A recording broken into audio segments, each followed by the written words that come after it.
qu'est-ce qu'on trouve pour cette année? Eh bien, que la tendance de la croissance reste bonne dans les économies africaines, puisqu'on prévoit que dans l'ensemble, le continent va croître en 2013 de 4,8% et accélérer encore sa progression en 2014 à environ 5,3%. Pour des Européens comme nous, c'est des taux de croissance qui nous paraissent particulièrement élevés. Et ça confirme la bonne tenue, la bonne tendance à moyen terme de la croissance africaine, puisque depuis le début des années 2000, on a environ une moyenne de 5,1-5,2% sur l'ensemble du continent, ce qui est de bon augure pour la suite.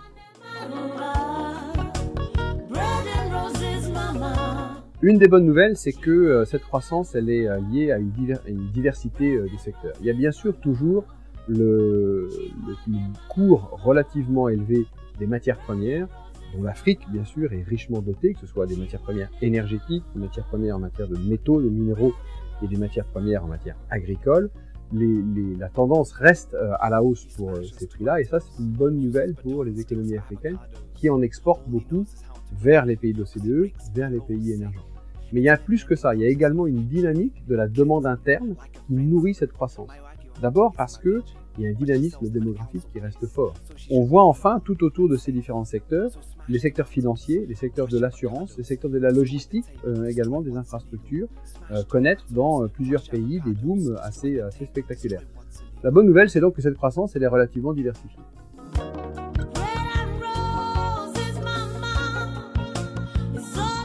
On pense, autant qu'on puisse le dire sur la base des données qu'on a pu recueillir, que l'Afrique fait à peu près 10% de ses échanges extérieurs avec elle-même. C'est très peu. Et c'est très dommage, parce que dans notre rapport, on a analysé ces flux de commerce et on se rend compte que le commerce entre pays africains, c'est celui qui contient le plus de produits transformés, celui qui contient le plus de valeur ajoutée africaine, c'est celui en gros qui contient le plus de travail, d'emploi africain. Or, on voit que ce potentiel est sous-exploité. Si on allait plus loin véritablement dans la libéralisation des accès réciproques des pays africains entre eux, si on améliorait la qualité des infrastructures qui permettent justement la circulation des biens, des gens et des services, il y aurait un potentiel énorme, également en termes de création de valeur, de création d'emplois dans les pays eux-mêmes. Nos collègues du PNUD, cette année dans le rapport, puisqu'ils travaillent avec nous, ont passé beaucoup de temps à analyser l'impact de la question des inégalités à l'intérieur des pays sur le développement humain. Et on se rend compte que les bénéfices de cette croissance, parce que la question des inégalités n'a pas été suffisamment attaquée par les gouvernements, en fait, ne bénéficient pas assez à l'ensemble de la population. Alors qu'est-ce qu'on peut faire? Une bonne façon d'assurer que la croissance, la richesse se traduit par une amélioration durable de la qualité de vie des gens, c'est de leur permettre d'avoir accès à un emploi de bonne qualité. Pour ça, il faut que les structures des économies africaines changent. Aujourd'hui, cette croissance, elle se traduit surtout par plus de la même chose. C'est-à-dire qu'on a toujours une partie importante des gens qui travaillent dans le secteur informel à faire de la vente à la sauvette dans la rue ou dans l'agriculture familiale où souvent ils ne sont pas payés du tout, dans des emplois qui sont de mauvaise qualité. Ce que dit le rapport, c'est que pour permettre cette transformation, il faut d'abord jouer avec les avantages des économies africaines.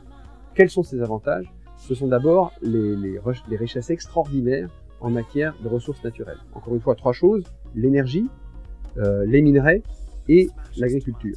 Aujourd'hui, l'Afrique n'utilise pas assez ce potentiel. Les gens pensent parfois qu'on surexploite les ressources en Afrique, c'est le contraire. On se rend compte que l'Afrique est en retard par rapport à l'Amérique latine ou l'Asie ou même les pays de l'OCDE dans la valorisation, dans la mise en exploitation de ces ressources. Alors, il convient de le faire de manière raisonnable et transparente et durable, pour que ce soit pour le bénéfice de tous. Mais ce que nous pensons, c'est que c'est pas en créant ex nihilo des usines du jour au lendemain qu'on va créer les emplois dont les Africains ont besoin. C'est d'abord en utilisant ce potentiel qui est sous-exploité des ressources naturelles en Afrique.